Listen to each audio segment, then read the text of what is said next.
Bonjour et bienvenue dans ce nouveau podcast Luxury Inside Fashion Network. Aujourd'hui, nous avons le plaisir d'accueillir Marcel Nakam. Bonjour Olivier. Bonjour, c'est un plaisir de vous accueillir parce que vous faites partie des entrepreneurs français de la mode premium qui est encore indépendant. Vous êtes à la tête d'une affaire familiale en fait. Jonac, qui est un chausseur né à Paris et il y a bientôt 60 ans. Quelle est l'organisation finalement de Jonac aujourd'hui? Quelle est la taille de cette marque qui est, je le redis, mais 100% indépendante, c'est ça, hein? Tout à fait. Donc l'organisation de la marque Jonac, en fait, on est un trio à la tête de l'entreprise. Donc en fait, ma sœur Lisa et moi avons rejoint mon père ensemble en 2012, avec qui on travaille toujours actuellement. Donc on se répartit les rôles véritablement en trio. En termes de taille d'entreprise, en fait, on est une entreprise de taille moyenne. On a 50 magasins succursales à peu près en France, une trentaine de corners dans les grands magasins, et on est distribué dans une vingtaine de points de vente à l'international. Donc ça nous fait à peu près une centaine de points de vente au niveau international. Et on est assez bon également online, puisque le site internet, notre site internet représente une part non négligeable de la taille du groupe. C'est à peu près un tiers des ventes du groupe. Et voilà un peu comment on est organisé et comment on rayonne internationalement. Alors justement, je voulais savoir quelque chose sur le site internet, parce que moi j'avais regardé, en 2018 c'était 6% des ventes, et qu'est-ce qui s'est passé? Pendant la phase Covid, vous avez transformé la structure de l'entreprise pour devenir digital? Alors tout à fait. Alors en effet, en 2018 c'était quelque chose comme 6% des ventes, et véritablement en 2017-2018 on s'est dit on veut qu'Internet devienne notre principal canal de distribution à court moyen terme, et donc on s'est donné les moyens. Et donc 6% des ventes en 2018, on a doublé en 2019, on a continué de doubler en 2020. Alors il se trouve que le Covid a été un catalyseur en termes de développement des ventes en ligne, mais on a eu la chance de ne pas être pris au dépourvu parce qu'on avait déjà enclenché la transformation de l'entreprise au service du online. Ça veut dire quoi concrètement? Quels sont les outils que vous avez mis en place? Quels sont les leviers que vous avez activés sur cette période-là pour doubler chaque année en fait la part du online, parce que c'est pas anecdotique. Bien sûr. Alors déjà, pour y arriver, il faut qu'il y ait une véritable volonté, et il faut également fonctionner en mode start-up en ne se mettant pas de limite sur les performances. C'est quelque chose, ne pas se mettre de limite sur les performances, ça veut dire mutualiser tous les stocks de l'entreprise avant toute chose, et être sûr que n'importe quel produit, dès lors qu'il existe quelque part dans l'entreprise, que ce soit à l'entrepôt central ou qu'il existe en magasin, il puisse être vendu online. Ça veut dire qu'une cliente, pour elle, sera tout à fait transparent. Elle va commander un produit sur Internet. Le premier provider, le premier préparateur de ce produit-là sera notre entrepôt. Mais si jamais notre entrepôt n'a pas de stock, n'importe quel magasin peut prendre le relais. Et ça veut dire ne pas se mettre de barrière et se dire qu'Internet peut aller faire des très grosses performances. Ensuite, ça veut dire également être très présent en termes marketing sur les réseaux sociaux. Donc on a été très présent sur Instagram depuis 2012 à peu près, et puis maintenant depuis plus de 2 ans on investit massivement sur TikTok, et on est parmi les marques leaders sur TikTok, et donc les réseaux sociaux sont des bons leviers marketing pour aller transformer sur le site. Et enfin évidemment sûrement le plus important pour y arriver, c'est d'avoir un site internet qui soit performant, qui soit ergonomique, qu'on challenge en permanence à tous les niveaux, et qu'on fasse évoluer en permanence. Je suis désolé, mais je le redis, vous êtes 100% indépendant. Modifier tout ça, on touche pas juste à la page e-commerce, hein. C'est toute la structure de l'entreprise qu'il faut transformer. Comment on finance ça, et comment on le met en place avec une équipe? Je sais pas, vous êtes combien? 150, 200 dans l'entreprise? On est un peu plus de 200 dans le groupe, et puis au siège, on est à peu près entre 30 et 40 personnes. Oui. Et donc comment on arrive à structurer tout ça, ces gros projets de transformation avec une équipe de 30-40 personnes au siège? Alors l'avantage qu'on a justement, c'est l'agilité quand on est un peu moins nombreux. Donc ça permet d'être agile, ça permet d'avoir un canal de décision qui soit immédiat et rapide. Donc voilà. Et puis également, on va dire que Internet, le développement des ventes en ligne, c'est quelque chose qui se veut très héroïste. On arrive très rapidement à mesurer ce que ça rapporte. Et donc l'avantage de ça, pareil, si on ne se met pas de barrière, c'est que on peut commencer avec des petites enveloppes, et on peut faire grandir ces enveloppes-là au fil de l'eau, sans prendre de risques, parce qu'en fait, si on est dans une démarche ROX, que le retour sur investissement est là, il suffit juste de continuer dans ce sens-là. Donc ça, c'est quelque chose la philosophie du test est une philosophie qui nous guide véritablement au quotidien dans notre entreprise. Vous, cette philosophie-là, ou en tout cas votre parcours, vous me disiez, vous n'êtes pas un bébé Jonac, hein. Vous avez fait vos armes ailleurs et vous êtes revenu dans l'entreprise par la suite. Où est-ce que vous êtes passé et qu'est-ce que vous avez appris de vos expériences dans d'autres groupes et dans d'autres sociétés? Bien sûr. Donc en fait, si vous voulez, on est 4 enfants et ma sœur et moi qui travaillons dans l'entreprise avons toujours baigné dans la chaussure. Donc en fait, on a baigné là-dedans. Donc mon père nous a rapidement transmis ses passions. On allait avec lui au salon en Italie, au salon en Espagne, enfin voilà. Et on a toujours su qu'on voulait le rejoindre. En revanche, pour pouvoir apporter quelque chose, en étant assez pragmatique, on s'est dit on le rejoindra pas au sortir de l'école et on le rejoindra après avoir grandi et après avoir connu certaines expériences. Donc moi j'ai fait une grande école, j'étais à l'EM Lyon. Après l'EM Lyon, je suis allé travailler en banque d'investissement à Londres. Et puis après, je suis parti travailler dans le groupe Beaumanoir en Chine, puis en France, où j'ai eu la chance d'accompagner Roland Beaumanoir et son associé de l'époque Henri-Pierre de Wulf pendant plusieurs années et être leur bras droit et donc un peu apprendre grandement à cette école-là, on va dire. Quant à ma sœur, elle a travaillé à Dauphine et puis ensuite elle est partie à New York chez Interparfums, puis dans le groupe Beaumanoir à Londres. Et conjointement, en 2012, on a rejoint l'entreprise avec du coup une certaine feuille de route parce qu'on avait chacun nos expériences et on savait à peu près où est-ce qu'il fallait aller et quels étaient les chantiers à mener. Qu'est-ce que vous avez appris de clés, je dirais, au sein du groupe Beaumanoir, qui vous a permis ou qui vous permet aujourd'hui de diriger et de faire grandir l'entreprise familiale? Alors c'est vrai que chaque expérience apporte vraiment son lot d'apprentissage. Le groupe Beaumanoir, historiquement et toujours aujourd'hui, est un groupe qui est très performant au niveau des flux, au niveau de l'informatique, au niveau de la logistique. Et donc, on a vraiment, en arrivant dans l'entreprise, on s'est dit, OK, pour pouvoir appuyer sur le bouton de l'accélérateur, il faut qu'on soit capable d'avoir une logistique qui soit très efficiente, d'avoir un système d'information, un ERP qui soit le meilleur du marché. Et on a élaboré ces chantiers-là, qui sont des chantiers qui étaient un peu invisibles pendant 2-3 ans, mais en tout cas, c'est des chantiers qui encore aujourd'hui, c'est des bases sur lesquelles on se repose et qui encore aujourd'hui nous permettent de nous développer sereinement au niveau national, au niveau international, sans être à chaque fois arrêtés par des contraintes, des problématiques d'ordre IT, d'ordre logistique, qui peuvent parfois, pour un certain nombre d'entreprises, être des freins. Là, vous me parlez beaucoup d'organisation, de structure. Le produit, c'est quoi le produit aujourd'hui chez Jonac? Parce que sur le marché, aujourd'hui, on a l'impression qu'il y a quand même une grosse bagarre pour avoir le meilleur produit avec les meilleures matières, le meilleur style et sentir les bonnes tendances. Donc, j'imagine que c'est quand même important au niveau de la marque. Bien sûr. Alors, le produit, dans nos métiers, c'est vraiment le point le plus important et la condition sine qua non à un bon fonctionnement. Alors la chance qu'on a eue lorsqu'on est arrivé, ma sœur et moi, dans l'entreprise, c'est que c'était déjà notre point fort. Et ça, c'est, je pense, la chose la plus difficile à obtenir. Et c'était, on va dire, c'est le talent de mon père, c'est sa vision. Donc le produit, c'est quelque chose qu'on avait déjà, qu'on s'est contenté de magnifier, d'inciter à plus de créativité, mais c'est quelque chose qu'on avait déjà. On avait déjà des partenariats forts avec du proche import, c'est-à-dire que mon père avait pris le parti pris historique de travailler avec le Portugal majoritairement et l'Espagne et l'Italie également. Donc du coup, ce côté circuit court qui permet une créativité tout au long de l'année et donc de créer des produits tout au long de l'année, mais également de réassortir à vitesse grand V, tout ça, c'était un héritage qu'on avait. On s'est contenté de l'optimiser en termes de process, en termes de mode de fonctionnement, en termes de capacité de production et d'écoulement, mais c'était, on va dire, la vista, la vision que mon père avait eue et sur laquelle on se repose aujourd'hui grandement.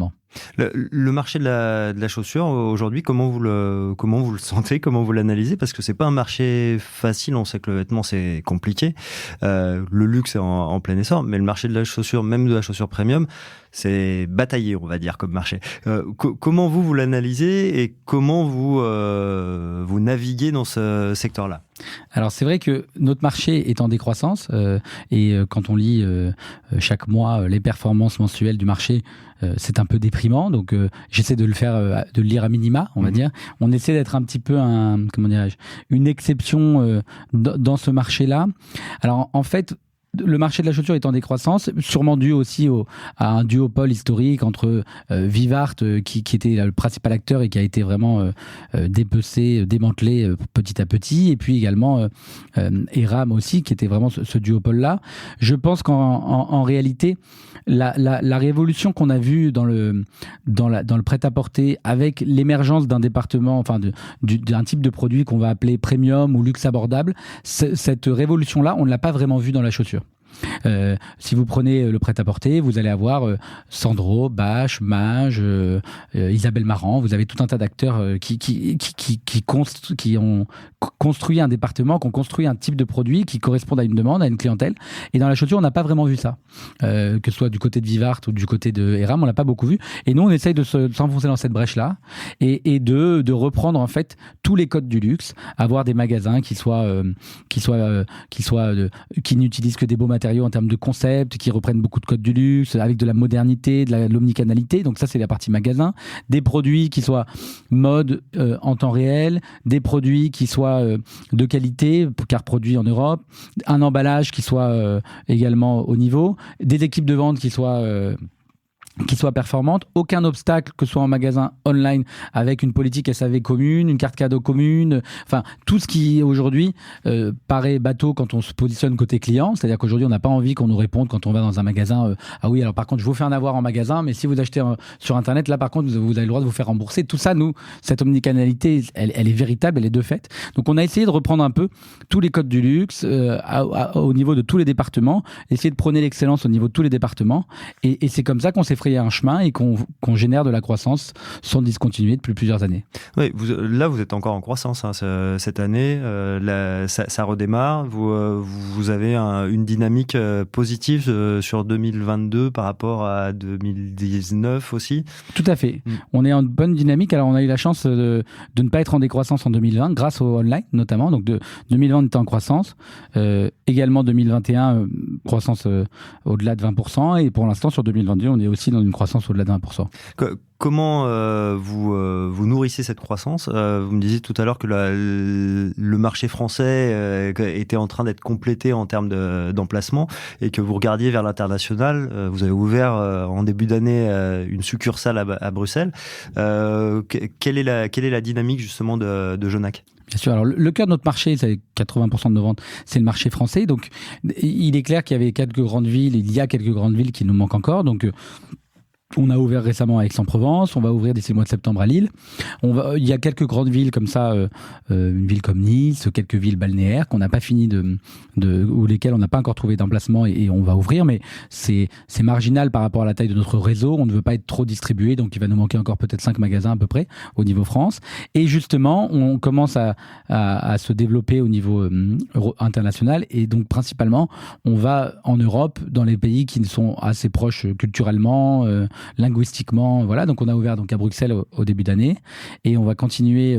On a ouvert en début de l'année dernière, on a commencé à être développé sur De Bijenkorf, qui est un grand magasin aux Pays-Bas, et ça fonctionne très bien. Donc on va ouvrir des corners avec notre personnel aux Pays-Bas, à Amsterdam, Rotterdam et Maastricht d'ici le mois de septembre. Et donc on essaie de mailler en fait l'Europe proche à horizon 12-18 mois. C'est intéressant parce que vous le disiez, vous avez cette approche de production, de circuit court. Comment on combine cette production-là, donc Portugal, Espagne, avec un développement international, ou en tout cas à minima européen. Comment on gère tout ça ? Bien sûr, donc du coup on a un centre de distribution qui se situe à Paris, à proximité de Roissy, et c'est vrai aussi que pour toutes ces raisons-là, on commence par privilégier vraiment l'Europe proche. Que vous soyez à Bruxelles, vous êtes à 1h30 de Lille en voiture, donc c'est des sujets. J'étais aux Pays-Bas il y a 15 jours, on est à un peu moins de 2 heures de Rotterdam et un peu plus de 2 heures et demie de Amsterdam. Donc c'est vrai que pour l'instant, justement, dans cette première phase-là, on va vers ce qui paraît naturel et facile. Se poseront, on va dire, par la suite des questions si on en venait à développer des pays plus lointains comme l'Extrême-Orient ou comme les États-Unis. Pour l'instant, à horizon 2-3 ans, c'est pas encore dans le pipe. D'accord. Je reviens sur cette production. l'idée, enfin vous, comment vous fonctionnez, c'est quoi? C'est des propositions qui arrivent quoi, tous les 15 jours en magasin. Comment on rythme ça? Est-ce que justement avec les problématiques actuelles de sourcing et de transport, c'est plutôt un atout pour vous d'être en Europe où vous êtes confronté quand même à ces problèmes-là? Comment vous... Encore une fois, j'ai le sentiment qu'il faut naviguer dans tout ça. Comment vous avancez? Alors tout à fait. Donc c'est vrai que la Covid a fait émerger de nouveaux problèmes. Alors il se trouve que justement ça a été vraiment une bénédiction d'être en Europe parce que quand on prend les acteurs qui travaillent encore sur l'Asie, quand on sait que les confinements en Chine viennent à peine de se terminer et que le fret, ce n'est pas un mythe, a augmenté de x4, x5, x6 et qu'on est à discuter et quand des conteneurs vont partir. Donc si vous voulez, tout ça, on va dire qu'on est à l'abri de ces sujets-là. Donc ça déjà, c'est le premier point qui nous permet d'être plus serein dans notre développement. Pour autant, il y a des nouveaux phénomènes comme la guerre en Ukraine. L'Ukraine a été historiquement un producteur de cuir, par exemple. Du coup, il y a beaucoup d'acteurs qui se fournissent en Ukraine qui vont aller se tourner vers des cuirs italiens ou portugais. Donc, du coup, ça va devenir plus tendu. Donc, c'est vrai qu'on a ces sujets-là qui sont des combats au quotidien et qui rendent les choses, on va dire, moins sereines, moins tranquilles. Alors, j'espère qu'on va en sortir à horizon 6 à 12 mois, premièrement. Ça a de toute évidence un impact sur les prix des produits qui sera peut-être de 3 à 5 à 7%. Enfin, voilà. Donc tout ça, faut le prendre pour acquis. Ça fait partie des paramètres conjoncturels à date. Mais d'une manière générale, en fait, ça a été une vraie chance pour nous d'avoir ces usines en Portugal parce qu'en fait, nous... Aujourd'hui, nos équipes créatives ne se restreignent jamais. Elles produisent des nouveaux produits, des nouveaux modèles tout au long de l'année. Et nous, c'était il y a à peu près 10 jours que notre dernière implantation de nouvelles collections estivales est arrivée en point de vente. C'était il y a 10 jours. Et à partir de, pas cette semaine, mais de la semaine prochaine, on va avoir encore de nouvelles implantations qui vont arriver pour la nouvelle collection automne-hiver. Mais ça n'a plus trop de sens de parler d'automne-hiver ou de printemps-été. Ouais. Aujourd'hui, on est dans le see now, buy now. La cliente, aujourd'hui, elle voit quelque chose, elle a envie de se l'acheter, elle a envie de le porter tout de suite. Mmh. Donc voilà. Et donc nous, tout au long de l'année, toutes les semaines, tous les 15 jours, on a des nouveaux produits qui arrivent en magasin. Et ce qu'on fait, nous, c'est qu'on les encapsule pour avoir une résonance marketing plus forte. Donc on va les encapsuler toutes les 2 à 3 semaines à peu près. On va encapsuler un nouveau drop, un nouveau lancement de collection, à chaque fois autour d'un thème, voilà. Et on va, pour encapsuler ça, ça veut dire que notre home du site va être conforme, notre feed Instagram va être conforme, les influenceuses avec lesquelles on travaille vont communiquer dessus au même moment, et tout ça va essayer de massifier la tendance et essayer du coup de l'imposer, ou en tout cas de nous rendre incontournables vis-à-vis des clientes. Par rapport à la manière dont vous travaillez sur justement la sensibilité du client aux produits que vous allez proposer, vous travaillez avec le design avec intelligence artificielle, vous travaillez avec ces outils-là pour être le plus au contact de l'attente du client et de la tendance du moment? Alors, non, on ne travaille pas avec ça comme outil. En revanche, alors il y a plusieurs façons de fonctionner. Nous, déjà, on produit nos collections assez tard. On élabore nos collections assez tard. Donc, c'est un modèle très retail. Et donc, du coup, ça nous permet de coller au mieux aux tendances, premièrement. Et deuxièmement, ce qui est super avec l'émergence des réseaux sociaux, c'est que vous parlez tous les jours. Dans le cas de Jonac, on a presque 500 000 followers sur Instagram, on a à peu près 200 000 followers sur TikTok. Vous parlez tous les jours à 500 000 personnes ou 600 000 personnes. Vous vous adressez tous les jours à ces gens-là. Et quand vous êtes sur Instagram et que vous avez des sondages et que vous pouvez dire à des clientes de quoi vous avez envie l'hiver prochain, de quoi vous avez envie l'été prochain, est-ce que vous pensez que cette tendance-là, vous y adhérerez, de quelle couleur vous avez envie, tiens, on hésite entre 2-3 modèles, voici les photos des modèles, lequel vous voulez, et que vous commencez à avoir 2000, 3000, 5000, 10 000 personnes, parce que c'est les ordres de grandeur dont on parle, hein, c'est toujours, on a minimum 2000 personnes qui répondent à un sondage, jusqu'à 8 à 10 000 personnes. Donc vous êtes forcément dans un échantillon statistique et représentatif, et comme vous êtes dans un échantillon statistique et représentatif, vous lancez la production en conséquence, vous validez en conséquence, et sincèrement, on n'a jamais eu du coup de mauvaises surprises après avoir sondé ce que les clientes nous réclamaient ou ce que les clientes validaient. Est-ce que justement, c'est la fin des nanars? je le dis un peu crûment, mais est-ce que vous voyez l'évolution de la création et de la proposition être plus précise grâce à ces façons de travailler? Alors, il se trouve que je pourrais pas parler du marché. Nous, on a la chance d'être en circuit court. On a la chance donc c'est vrai que du côté de Jonac, en fait, on fait des tests.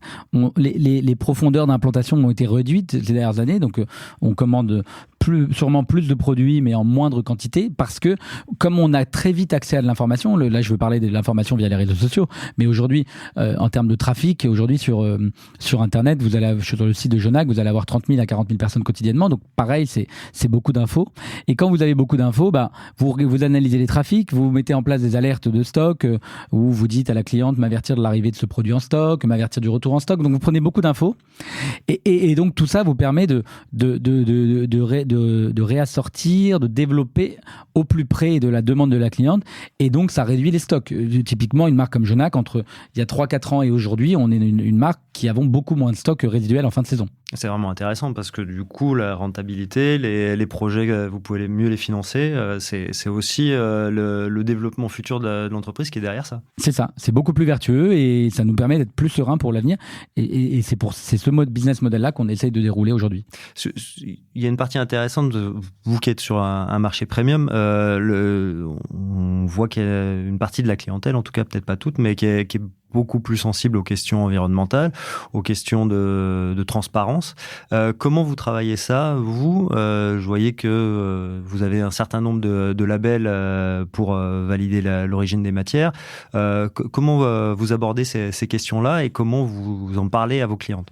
Bien sûr. Alors, l'avantage qu'on a, c'est que historiquement, le bassin européen et notamment donc le Portugal est un producteur de chaussures, et puis également, sûrement dû aux acteurs auxquels on s'adresse, sont des gens qui sont sensibles à ces choses-là. Je pense c'est pas un hasard si d'un côté le Portugal est un grand producteur de chaussures et d'un autre côté c'est un des pays très en pointe dans l'univers des startups aujourd'hui. Enfin voilà, donc du coup naturellement nos responsables d'usines sont tournés vers ces choses-là, avec des usines qui restent manuelles pour beaucoup de tâches assez artisanales, mais des machines, par exemple, qui vont optimiser les coupes, qui vont aller optimiser les coupes de produits, et puis les chutes de ces produits qui vont être derrière réutilisés pour d'autres types d'accessoires sur une chaussure. Donc tout ça, on va dire que ça a été initié par nous, mais on l'a fait vraiment main dans la main avec nos usines.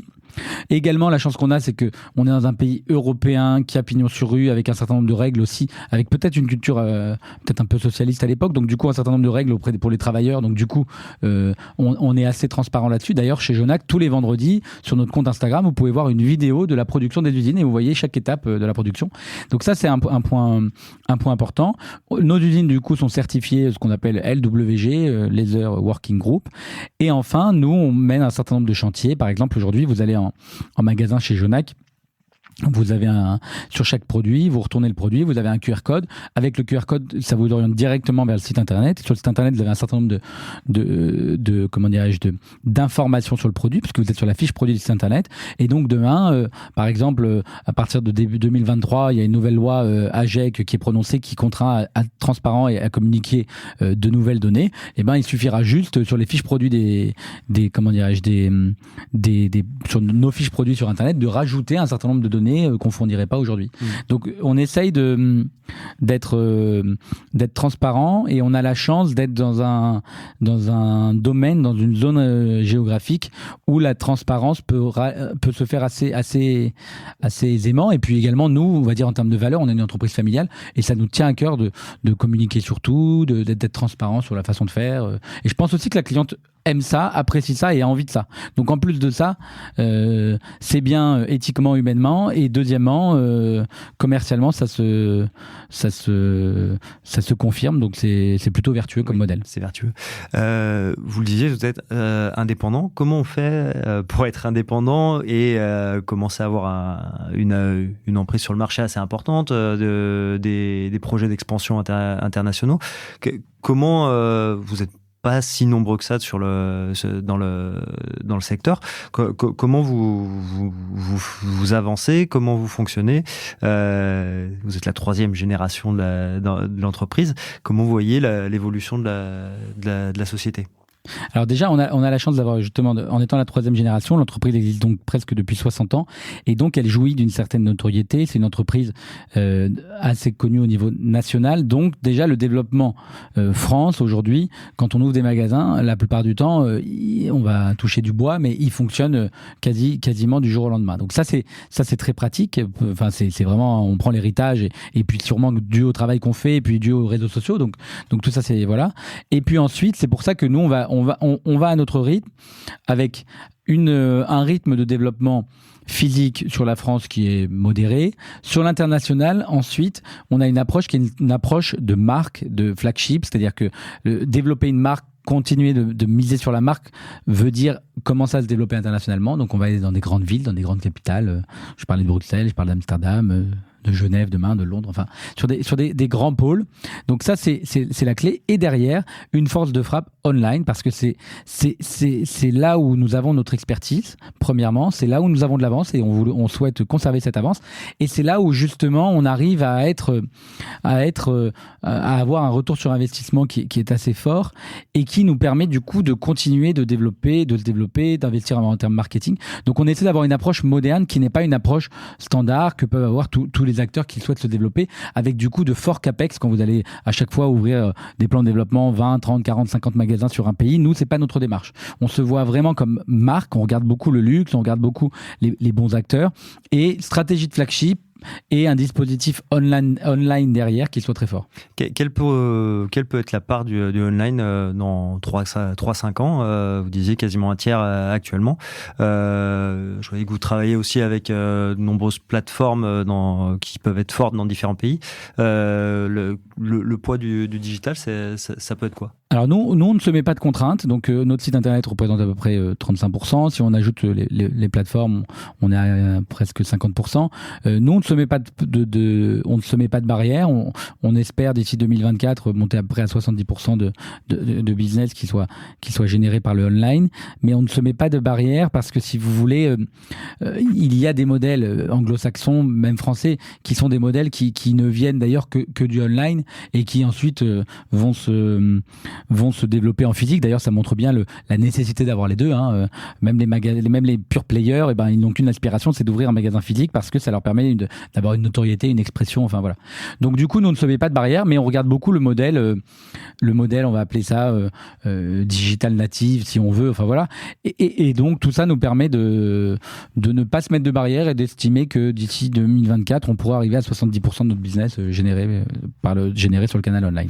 C'est intéressant quand même de venir du physique pour prendre toutes les ressources des digital natives et les réinterpréter à votre manière. C'est plutôt intéressant et c'est vrai qu'on a la chance. Je pense qu'un des points communs de toutes les réussites online ou même des réussites physiques, c'est que vous avez des assets aujourd'hui et ces assets-là, le principal asset aujourd'hui d'une entreprise, c'est sa marque dans notre métier. Et donc nous, on capitalise en permanence là-dessus. Et évidemment, le point le plus important que j'ai dit tout à l'heure et que je redirai, c'est que tout ça, c'est quand on a le luxe d'avoir un produit qui fonctionne, de qualité, mode. Et ça, là-dessus, c'est l'héritage de notre père. Et c'est quelque chose sur lequel on continue de se reposer. Et c'est vraiment, si vous voulez, vous prenez le duo, on va dire, produit d'un côté et marque de l'autre. Pour moi, c'est ça qui nous permet de continuer à se développer comme on le fait aujourd'hui. Marcel Nakam, merci beaucoup pour cet entretien. Merci beaucoup, Olivier. C'est ainsi que se termine ce podcast Luxury Insight Fashion Network. À très vite pour une nouvelle écoute.